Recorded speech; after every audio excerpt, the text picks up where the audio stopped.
the Sustaining Creativity Podcast. I'm your host, Mari Riesberg.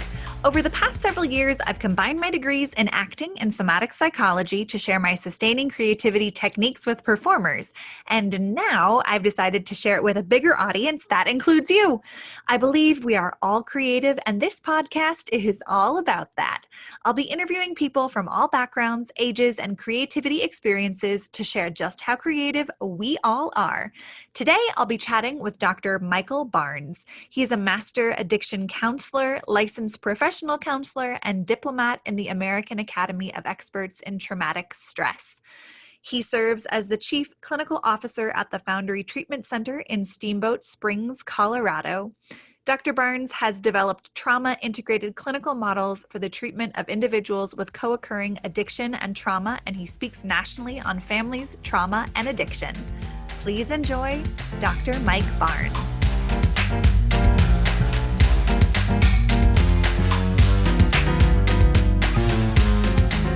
Welcome to the Sustaining Creativity Podcast. I am here with Dr. Mike Barnes today. We're going to chat all about creativity and maybe some other fun things, I'm sure. Mike and I have known each other for 3 years. I feel like we met in 2017 through the addiction recovery world and organization that I was working for. I was doing their utilization review and talking to insurance companies, but also working closely with Dr. Mike Barnes on documentation and all the fun things that go into being clinicians for addiction recovery treatment centers. So welcome to the podcast. Thank you for having me here. Yeah, it's great to see you. It's been a while.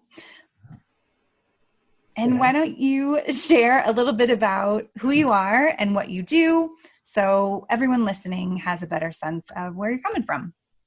So I'm the Chief Clinical Officer at Foundry Treatment Center in Steamboat Springs, Colorado.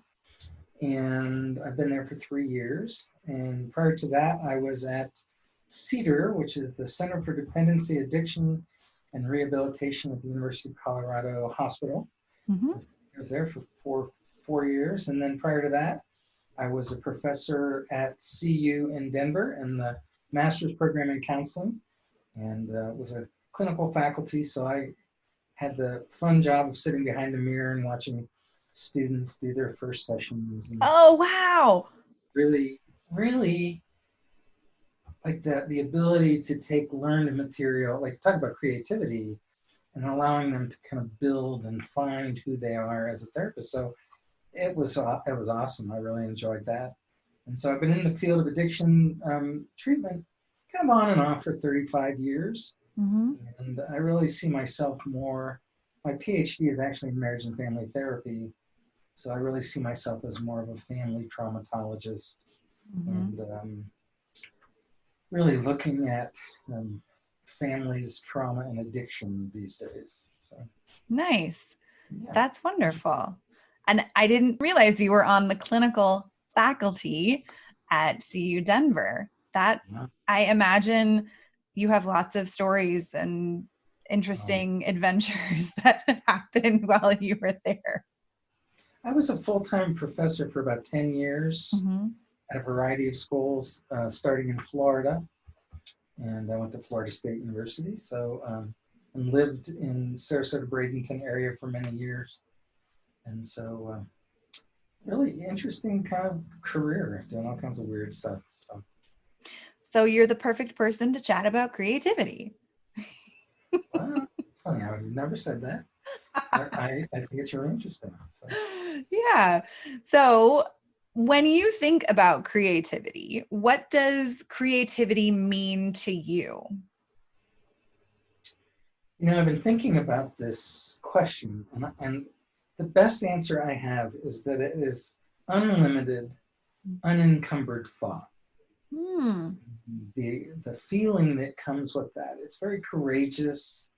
It's sort of knowing that you're going to be judged by the convention, by a more conventional lifestyle, and the willingness to think outside the box. And kind of a paradigm shifter. Hmm. Nice. Yeah, that idea that I like that component that you said that you're going to be judged and you're going to, I am assuming, and then you do it anyway. It's not something that that will stop you. Mhm. Nice. Yeah, I think every artist, every actor knows that they're going to be on stage, but they also know that there's going to be an assessment of it, Mm-hmm. and do it anyway, and that they're not fearless, because I think most people that I know in those worlds have some innate anxiety about the whole process, Mm-hmm. but they do it anyway. Yeah. When you think about creativity, do you put yourself in that category of being a creative person? Um, when I'm doing therapy, Mm-hmm. yes, and when I'm doing supervision, yes, Mm-hmm. and when I'm being an administrator, much less so. Okay. And I think as a parent, I was pretty creative and kind of thinking outside the box of ways to get a point across, rather than you know trying harder, and the old thought of if it doesn't work, you just try harder, rather Right. than being more creative and trying new things. So Mm-hmm. Nice. Yeah, I imagine that there is a lot of creativity in therapy. I experienced that as well as a clinician and supervision. And yeah, in other areas of your life, maybe we can uncover a few more areas where you are creative, because I think we all have that capacity and sure, that we all are creative in many more areas than we are actually paying attention to. right. Yeah. So when you think about creativity, or maybe, from that therapy lens or just a life lens, what are some challenges that come up for you around creativity, or blocks that you experience, and how do you navigate them? Um, so there's personal levels, and then there's professional levels, and I think from a personal level, I think trauma limits creativity to some degree. Mm-hmm. In that I once had a student ask me, what's the best way to work with an unmotivated client? And I said, I wouldn't know. I've never worked with an unmotivated client. Most of my clients are pretty highly motivated to stay the same. And that if they're traumatized, they're very highly motivated to stay as safe as possible. Mm-hmm. So I think anxiety is a killer of creativity in many ways, that we find things that work and become kind of procedural in our memory, and procedural in how we do it. So I think that's anxiety, fear, some of the more higher order sympathetic nervous system kind of responses. Mm-hmm.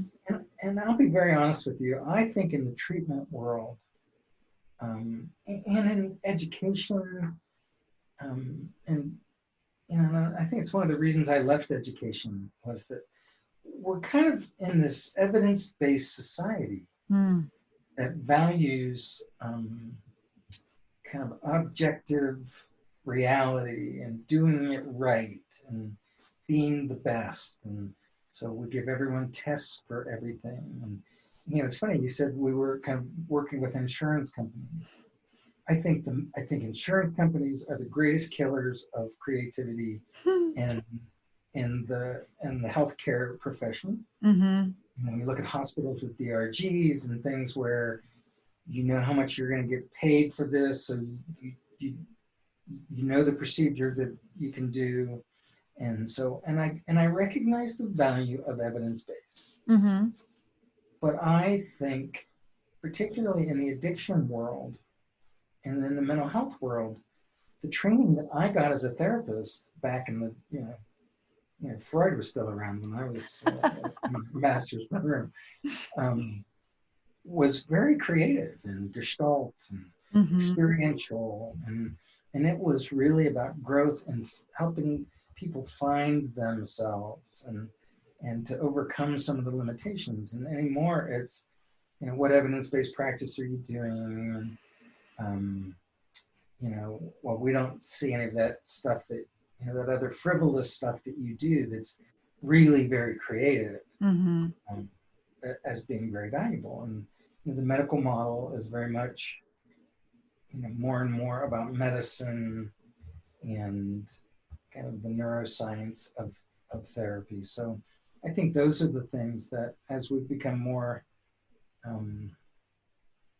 in need of proving our value, that being creative is not very valued. And look at academic institutions. Liberal arts is all but gone. Yeah. Studying the classics and studying, anthropology and sociology. And then when everyone to be like a business person or something that is measurable from kindergarten on. Yeah. Yeah. I think you're right with, saying that the majors that people are choosing are, not the liberal arts majors. They're not majoring in poetry. They're choosing business. And I, having gone to acting school myself, I remember people asking me, well, what are you going to do with that?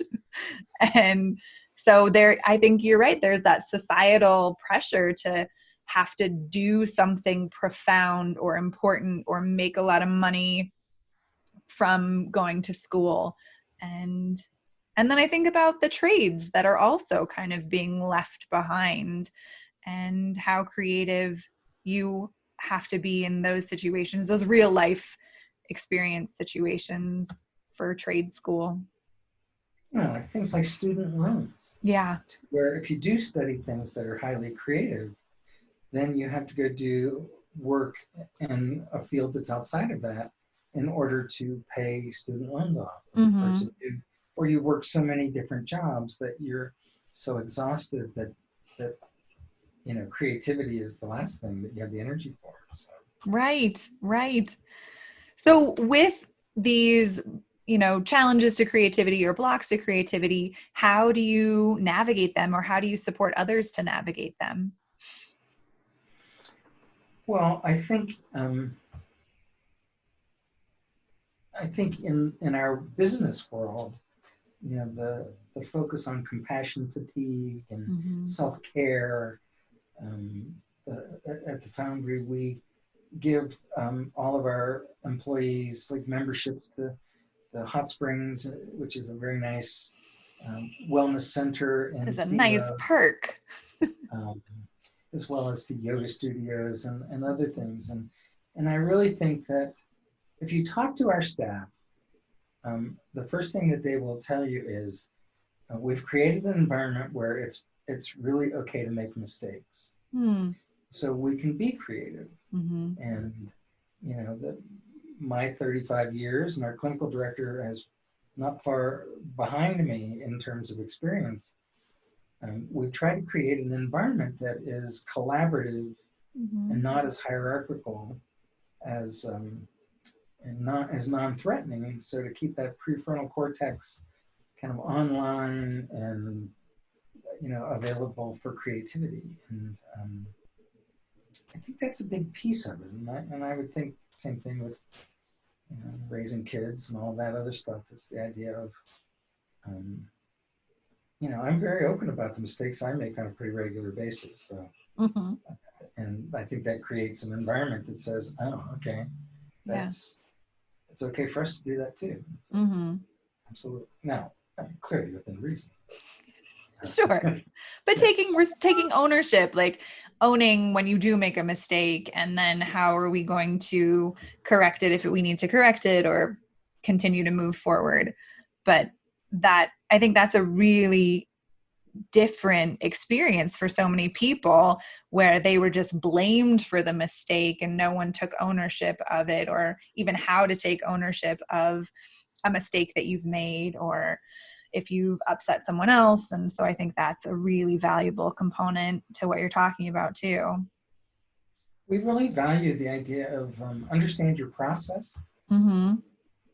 maybe a little bit more than do everything right. And so we have certainly a theoretical model that we follow, and there are clearly activities, 40 hours a week of those activities. Right.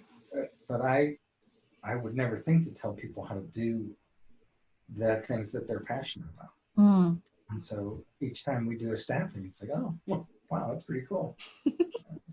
Yeah. How did you come up with that? And what theory did you use? And I think those are the questions that really allow people to be enthusiastic, Mm-hmm. passionate about, maybe doing it a little different.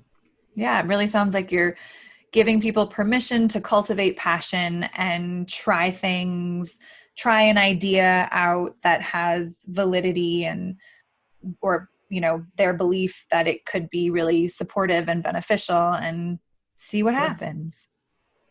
That's great. As you're talking, I'm hearing a lot of just like being inspired by other people doing that version of what they're passionate about. And I'm wondering who inspires you in your life, or what else inspires you? Well, there's a lot of people that inspire me. I mean, my mentor at Florida State, who is still practicing as a faculty member, he's moved on to Tulane. And the work that he does just inspires me with veterans, and he wrote the first book on compassion fatigue, and the idea that you're always learning. Mm-hmm. You're always learning. What's his name? His name is Dr. Charles Figley. Figley, okay. Figley, yes, and he wrote the first book on Vietnam veterans and post-traumatic stress disorder. Mm-hmm. He wrote the first book on family trauma, and the first book on compassion fatigue. Quite a pioneer in the field. He's a remarkable, really smart guy. And, I could only aspire to be like as smart as he is. But I think, he's remarkable. I think the funny one is my grandkids inspire me. You listen to the little things that they say, and you see the wheel spinning, and you think, he's 3 years old. How did he come up with that? Do you have an example of something that they may have said? Oh, he and my son, his dad, were swimming, and he said he did a role reversal with his dad, and he said, "So I guess you have to go to school because I'm going to work." And my son said, "So what do you do for a living?" And he said, "I teach people Spanish." Oh. And my son said, "So teach me some Spanish words." And he just made words out. And it's like that idea of, like, I'm sure they talk about different languages at preschool, and Mm-hmm. how he sees that as people have that as jobs. But just the funniness of it, the outside of the box of it, the fact that my son didn't come up with, let's do a role reversal and play this. But my grandson's name is Clyde, and That's a great name. yeah, it's a great name. And his sister's name is Ruby. So they are the most adorable kids, of course. Of course, I would think that. Yes. And so just watching them play, Mm-hmm. and the creativity that goes with that.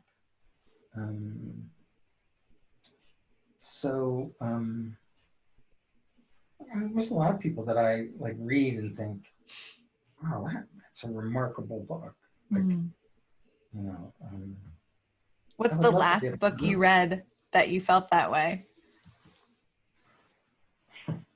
I have not read, I'll be honest with you, I have not read a nonfiction book since 1994. Oh my goodness. It's 1994? Wow. I remembered I was on my Christmas break in my doctoral program right before I graduated. And I thought, well, I'm going to read something other than like a journal article, and and I read it and I thought, I probably should have read a book on therapy or something. So that's about all I do. Probably the most, I think the book that I thought was really interesting was It Didn't Start With You, and I can't remember the author's name, but the idea of transgenerational trauma. And Yeah. we've been so limited, I think. I used to teach a class at CU for the fellows in the psychiatry, addiction psychiatry and addiction medicine program. And I would be talking about things like developmental trauma and family trauma. And the fellows were always saying, yeah, but do they have like PTSD? I said, what? Oh, this isn't a research project. These are people that have enough symptoms of PTSD and that are impacted by the addiction of their loved ones that, yes, it's sufficient to treat them as trauma integrated in the trauma integrated way. But if all you see is PTSD, you miss developmental trauma. Yeah. You miss, everyone knows about the ACE studies and all of that stuff, but the things that go into that. So that book was really, I thought, pretty amazing. I thought Healing Developmental Trauma was a really well thought out book. Mm-hmm. There's a lot of those are the ones I can think of. Quite the scholar. Quite boring. See, there's a lack of creativity. I could be reading about virtually anything. But if you don't like to read about virtually anything, then I don't know. I'm creative in my non-creative reading. There you go. I pick things that I think are a little outside the box than the evidence-based literature that we all live by. Fair enough. Well, talking about your grandkids, I'm curious what your earliest memory of being creative is or was. So, so when I was a kid, like everything on TV was like cowboys, that kind of thing. Roy Rogers, those kinds of things. And I can remember having this sort of fantasy of being like a cowboy. I grew up in a little town called Hollidaysburg, Pennsylvania, which is very close to Penn State. And, so not the Wild West by any stretch of the imagination. Right. Big railroad town, that kind of thing. But, that ability to be playful and to think the back of the couch was a horse and, that kind of thing would probably be the youngest that I can remember of really being creative. I was never much of an artist. I couldn't draw something. I could, but it would be fairly not critically acclaimed as in, Got it. Yeah. Fair enough. That's a great image, though, of using the back of the couch as a horse and being a cowboy. Yeah. Excellent. And I would assume that there's not one person that knows me that would ever kind of see me as that kind of person. Maybe not, or maybe they would, and you'll be surprised when they hear this and hear that. That's great. That's fantastic. Knowing that you do specialize with families and trauma, I wanted to ask you your ideas and your opinions about why you think some people don't believe that they are creative. Well, I think it starts as early as like attachment. If we develop, I think of Maslow's hierarchy of need. Everyone's taken Psychology 101, and you look at the pyramid that you have to get through a lot of really core safety issues before you get to being self-actualized, and the ability to really truly think in a non connected way. And the more healthy our attachment, the more relaxed our environment. Now, I have to say, there are a lot of artists and a lot of phenomenal music and art that has come out of incredibly traumatizing environments. And so that doesn't limit that. But I think when I think of it, I think that there's a lot of fear. Like if I don't have that healthy attachment, there's a lot of anxiety, a lot of fear, and a lot of trying to fit in, square pegs and square holes, and round pegs and round holes, just because it's the safest way to be. Yeah. So particularly with trauma, where there's just so much anxiety sort of at that core, and that sense of powerlessness associated with, A, that we couldn't stop it from happening, and B, that we want to try to be vigilant enough so that it never happens again. Yeah. That sort of pulls all the blood out of the prefrontal cortex into the limbic system needed to be vigilant and hypervigilant. So I think that's part of it. And I think some of it is just the way we're parented. And so I think if you think about therapy, particularly social work, and you look at like ecological models of therapy, where it's not just the individual, but it's the individual in these sort of concentric circles of influence, from the family to the neighborhood to the larger community. And so much of what we value and how we see the world is created through those things. And so I think there's a lot of families that just don't value creativity, and they want you to get good grades and live society. Yeah, so there's some version of kind of modeling creativity that if you don't see creativity expressed, it's I don't know if you could say less likely, but you may not have something to model if you're not experiencing creativity in some capacity in your life. Yeah, it just wasn't a big thing in our family. I didn't see my parents do anything that was overly artistic, and they worked my dad worked 2 jobs, and my mom worked two jobs too. She worked a job and then took care of us. Yeah. And so survival was a big part of that life, and I think that was a big part of the message that we got. Work hard, stay out of trouble. That kind of worked in some ways, didn't work in others. But it wasn't modeled, like my sister painted. Yeah.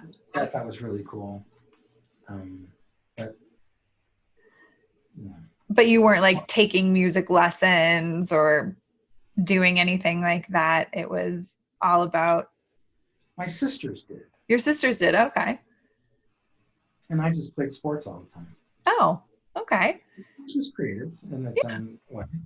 So. Fair enough. So yeah, I guess it's kind of a different version of what society at large thinks of as creativity. Sports, I think so much creativity goes into playing sports, and like how you are physically placing your body in space to play a sport. I was watching a video of Mike Tyson recently doing some little mini sparring. He wasn't even in like workout gear, and he moved so fast. I don't know that I've ever seen someone move. What is he, almost 55, something like that?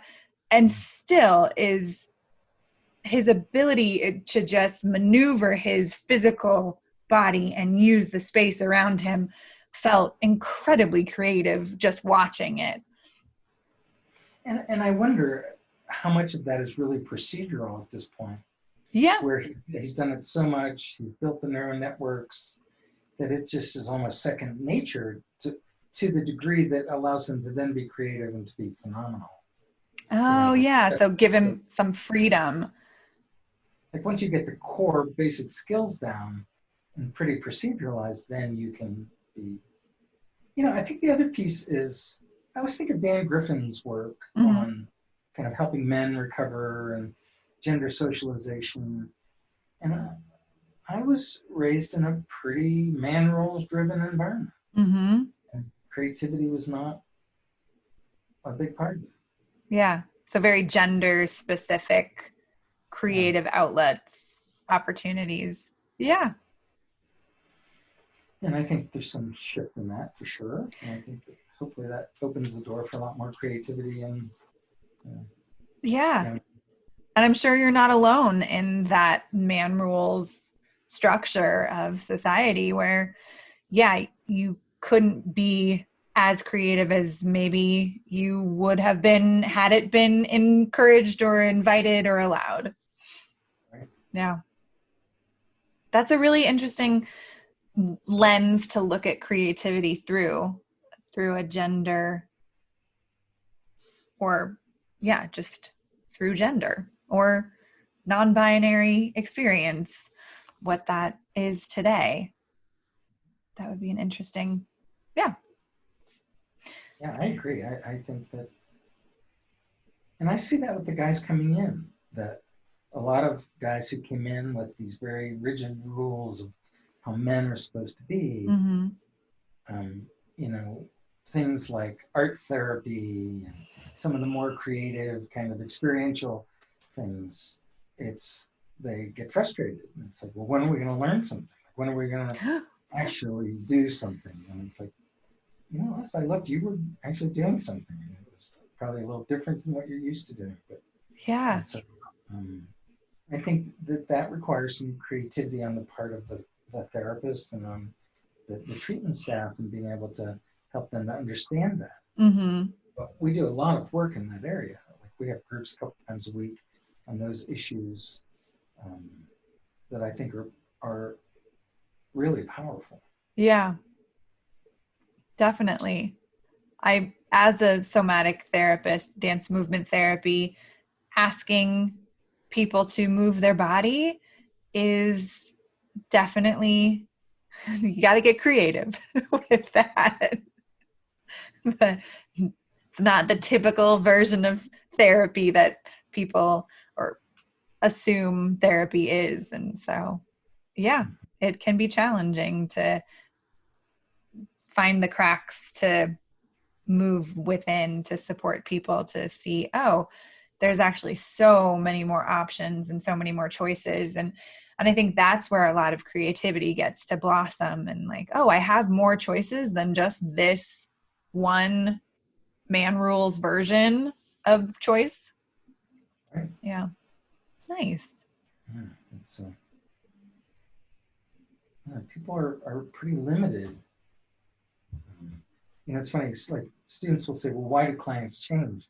And I always say, clients change when they realize that the problem they're trying to solve isn't the problem that they have. And that always gets this very strange look. And I said, I think we're programmed, like both genetically on some level, but I think, to understand our problems based on how we kind of like have been socialized and how we have been sort of taught, and we as therapists try to give people all these resources to treat the problem. Yeah. And then we get frustrated when they don't use them. And they don't use them because they don't match what the client thinks the problem actually is. Right.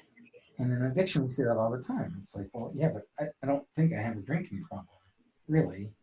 And so why would I go to these groups that you're talking about? And that once that shift happens and they can begin to see the problem differently, it opens the door to much more creative, solution-focused thinking. Yeah. But, there's not a whole lot of evidence-based practice in there to do that. Like that's pretty creative work to help reframe that problem in a way that opens the door for an entirely different. And as family therapists, we were back in the day, that was a big part of what we were trained in, was how to reframe, Mm-hmm. how to create new narratives that would all open the door to try new things.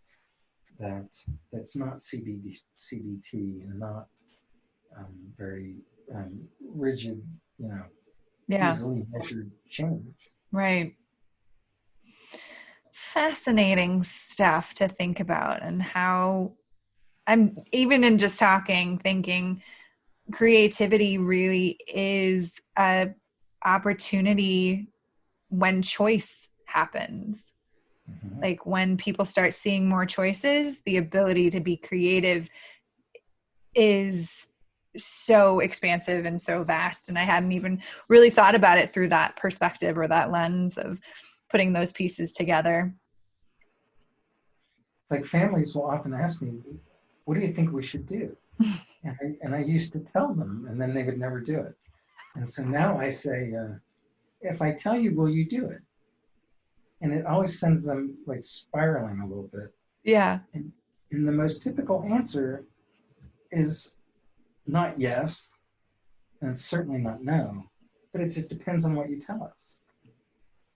And they're really trying to fit the feedback into their worldview of what the problem is, Mm-hmm. to see if they're right or to see if they can kind of go forward with that.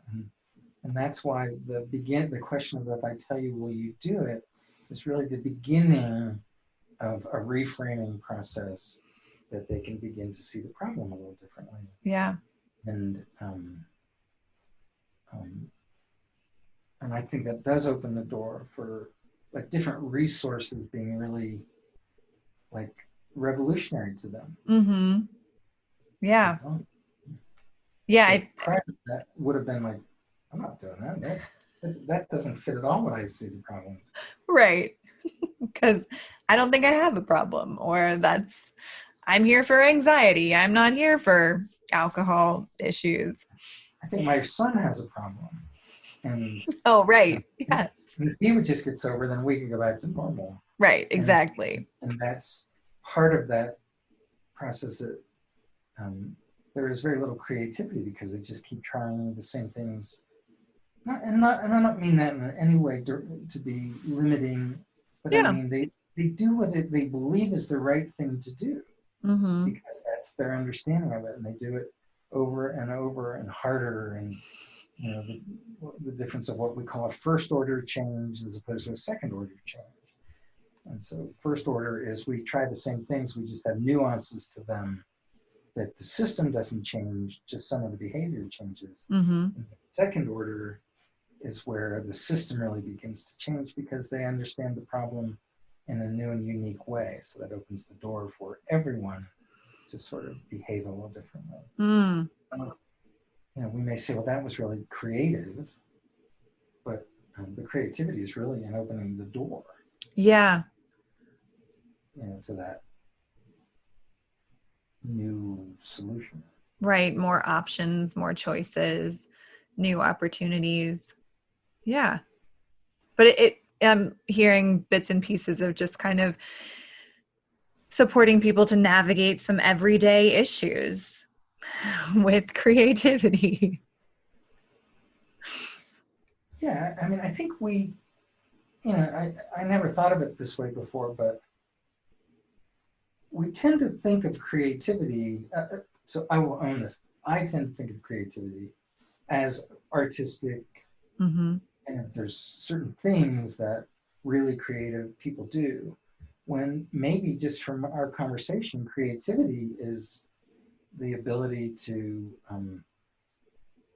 just try on new worldviews. Mm-hmm. Or new options that before would have been very procedural, it's the same way. Yeah. What do you think of that? I think that's awesome. I think, the ability to see things differently is what creativity is all about.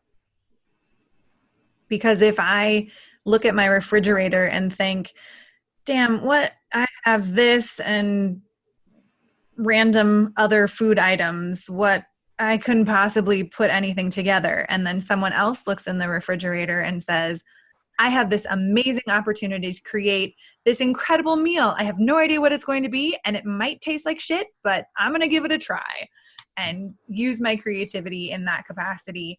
So I really think, yeah, being able to shift your, I don't know if I would call it like a worldview, but shift your perspective and how you view things in your everyday life through that creativity lens. I have a lot of curiosity about what that would do to other areas of your life or your ability to navigate your life.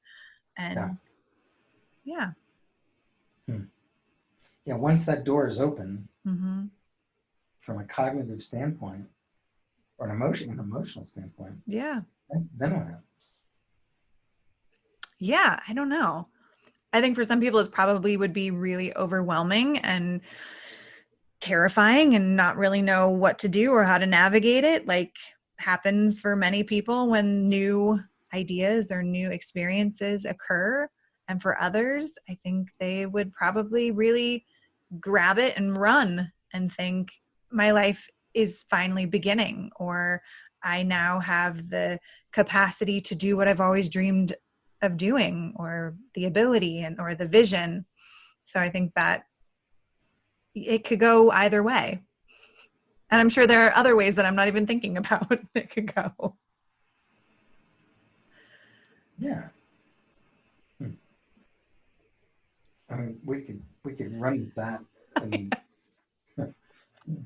Well, from this new well, perspective, no, go ahead. wow, my perspective's changing. I don't know that I'm ever going to be the same.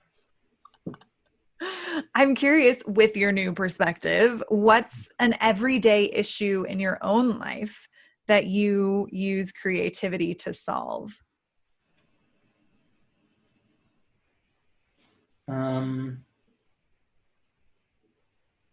Well, I will say that for the last several months, we've been sort of building, like we've had, our numbers are increasing. COVID is really wreaking havoc on the addiction community, as you all very well know. Yeah.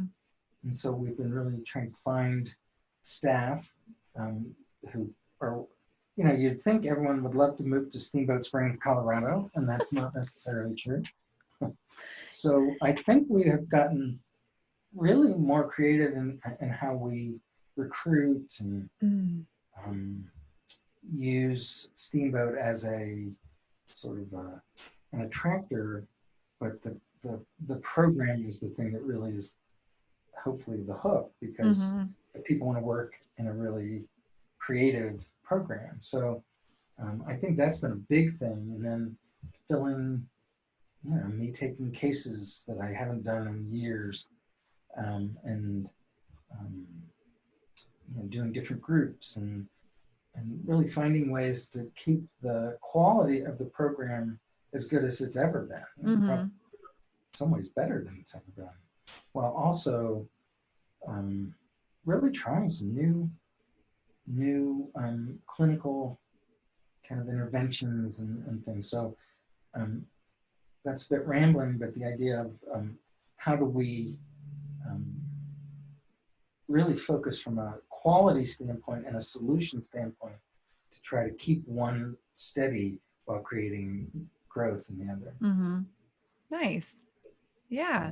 It's probably the biggest way creativity shows up in kind of your everyday life. Yeah. Excellent. And then what would you say your secret to creativity is?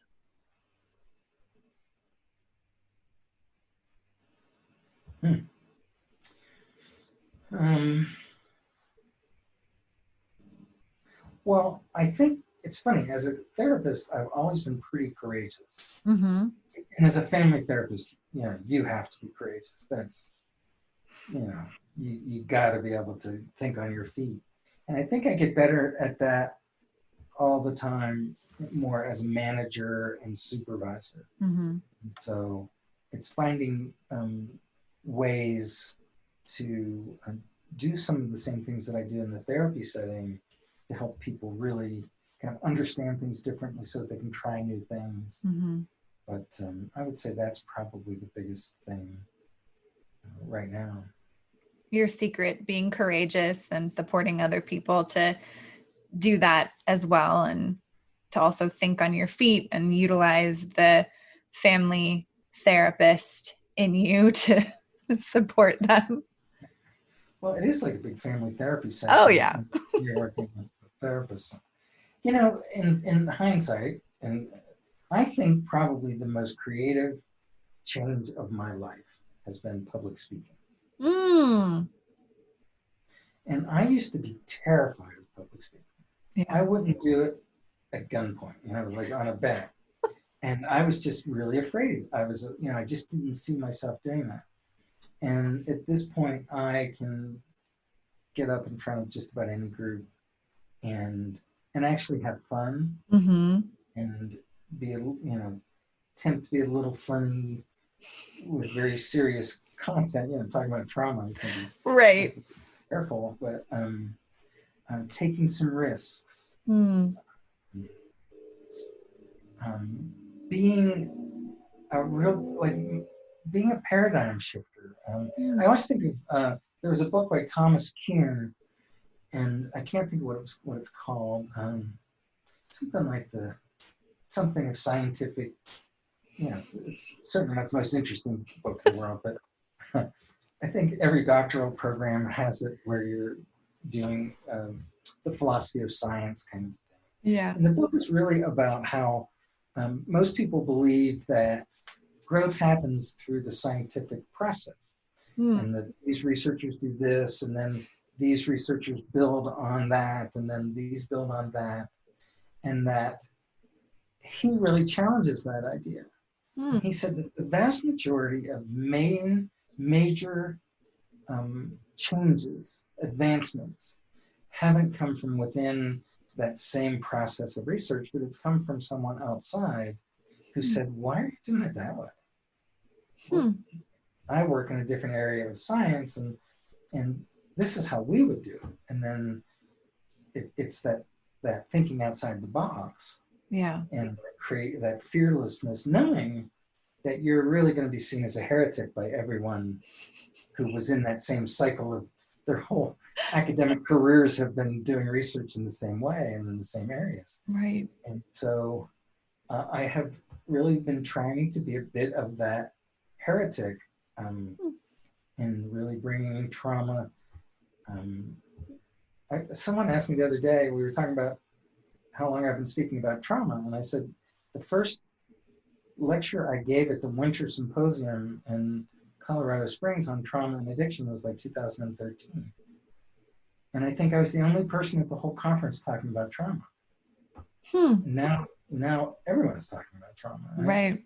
It certainly has nothing to do with me, but it has to do with the fact that I was really fortunate to talk to some people who said, you know what, maybe you need to think about it this way.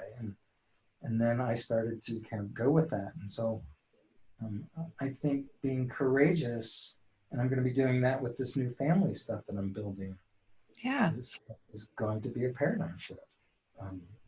Well, that sounds super exciting, and I can't wait to hear more about this new project.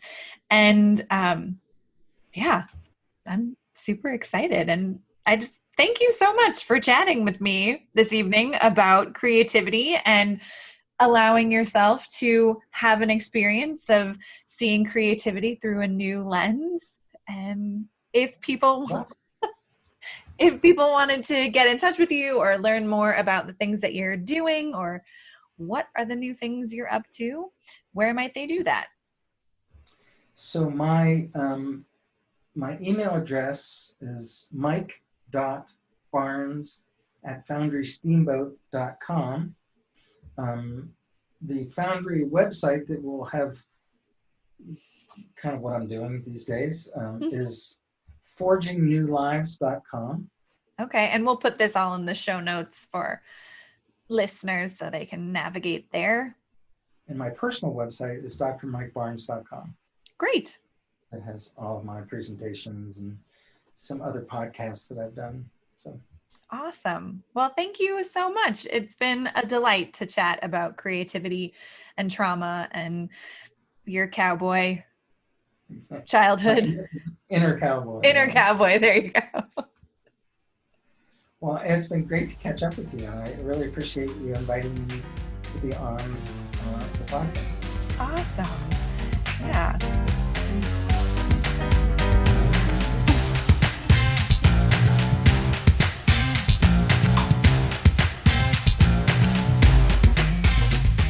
Thanks for listening to the Sustaining Creativity Podcast. We'd love to keep in touch, so like us on Facebook and Instagram. We are Sustaining Creativity.